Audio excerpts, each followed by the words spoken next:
Hello there. Today I'm taking a look at a wine from Italy, from a very famous estate, from Tenuta San Guido, better known as the estate that produced Sassicaia, the first of the Super Tuscans. And so this is the 2020 vintage of Le Difese. Now Le Difese is sometimes seen as the third wine of Sassicaia, but actually that's not really the case. Sassicaia has three distinctive wines. There's Sassicaia, which is a Cabernet Sauvignon and Cabernet Franc blend. There's Guidalberto, which is a Cabernet Sauvignon and Merlot blend. And Le Difese is a blend of Cabernet Sauvignon and Sangiovese. Particularly for the normally 30% odd of Sangiovese that goes into this blend, that has never been downgraded from ever potentially having been part of Sassicaia, which in the classic Bordelais sense of a third wine, where wines have been declassified from the top wine and in the case of the third wine from the second wine. This is not a third wine. It's the third brand of the estate. That I think is a better way of looking at it.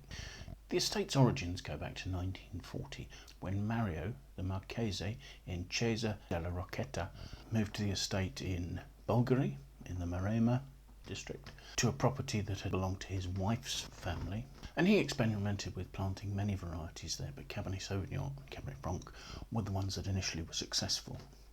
Between 1945 and 1967, the wines that he made there were kept just for the family's consumption, but the 1968 vintage he released and gained massive acclaim, and thus Sassicaia became the first of the Super Tuscans because it had no DOC. It was only eligible to be a Vino da Tavola.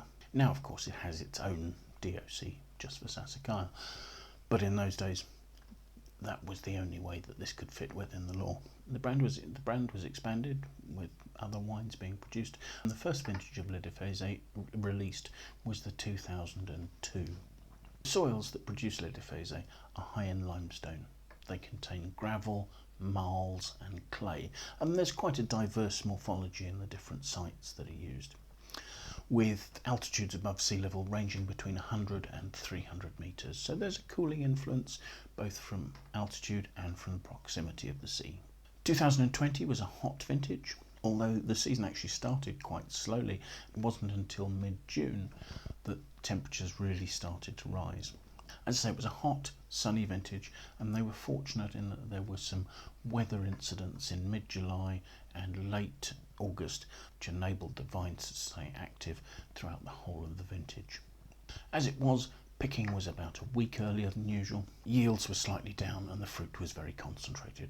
Normally, Le Difese is a blend of about 70% Cabernet Sauvignon and 30% Sangiovese. Evidently, in 2020, the balance of Sangiovese was higher than normal, but they don't actually specify what the exact blend was. The fruit is hand-picked, and there's a high degree of selection, presumably both in the vineyard and on arrival at the winery. After destemming and crushing, the wine ferments in stainless steel tanks with temperature control. Temperatures are regulated and kept to about 27 to 28 degrees, so not getting too hot. During fermentation, extraction was controlled by a series of pump-overs and délestage rack and return, where the whole tank is drained and poured back over the cap of skins. And the producers feel that working the wine in this way promoted the aromatics and ensured that only the roundest, ripest, softest tannins were pulled from the wine. After fermentation, the skins of the different varieties stayed macerating in the wine. The Cabernet Sauvignon was allowed to do this for 13 to 14 days.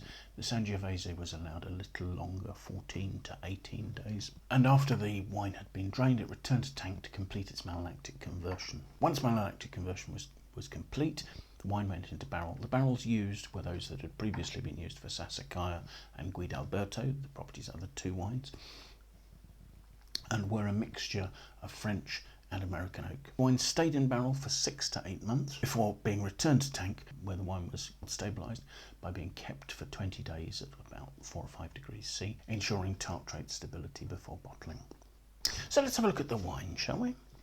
Looking at it, it has what seems to be a relatively dark ruby red colour, but actually the depth of the colour is not extreme. It has quite a vibrant ruby nature, and I can see through the glass really easily. It's only of a sort of a medium intensity, really, despite the sort of the quite dark pigmentation there. That may seem slightly conflicting, but I hope that makes sense. So let's see what we make of the aromas, shall we? The aromas have a real ripeness. There's a note of sort of dark plum, almost a slightly meaty edge to the aromas.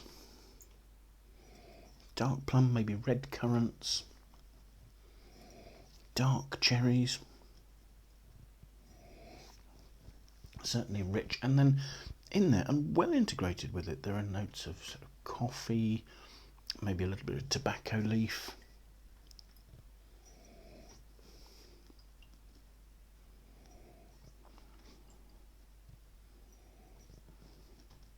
Yes, as very well integrated, quite complex aromas. So let's have a taste, see what we make of it.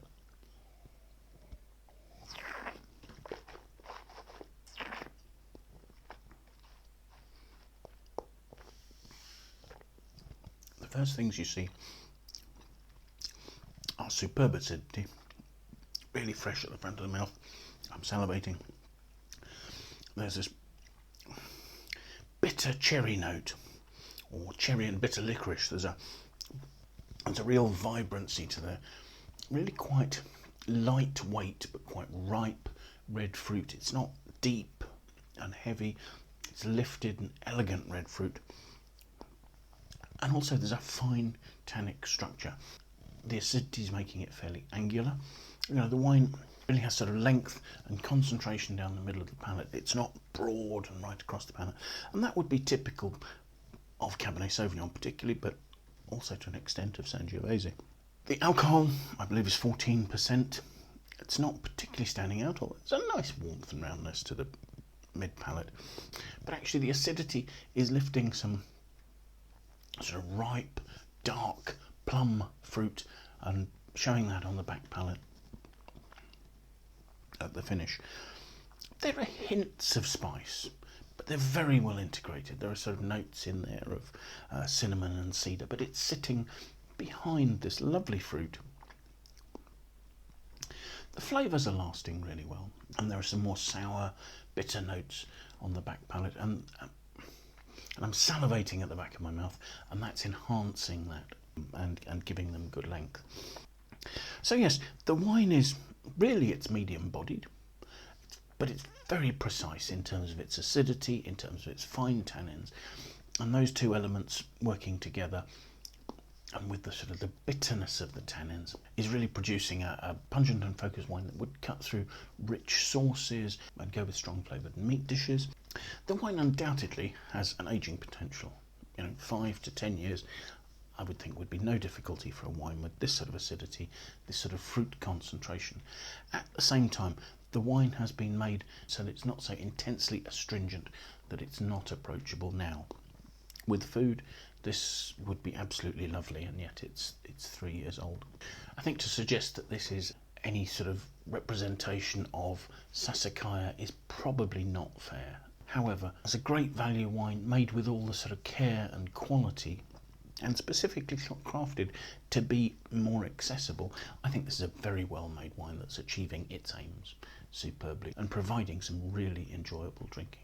So thank you very much for watching. I hope you've enjoyed the video. If you have, do please like and share it with your friends. Do leave your comments. We'd love to hear what you think either about this wine, other wines from the area you've tried, our videos, or anything else that's related. Do please sign up and follow us on YouTube. That would be fantastic. But most importantly, I do hope you'll join us for another tasting in the near future. Thanks very much. Goodbye for now.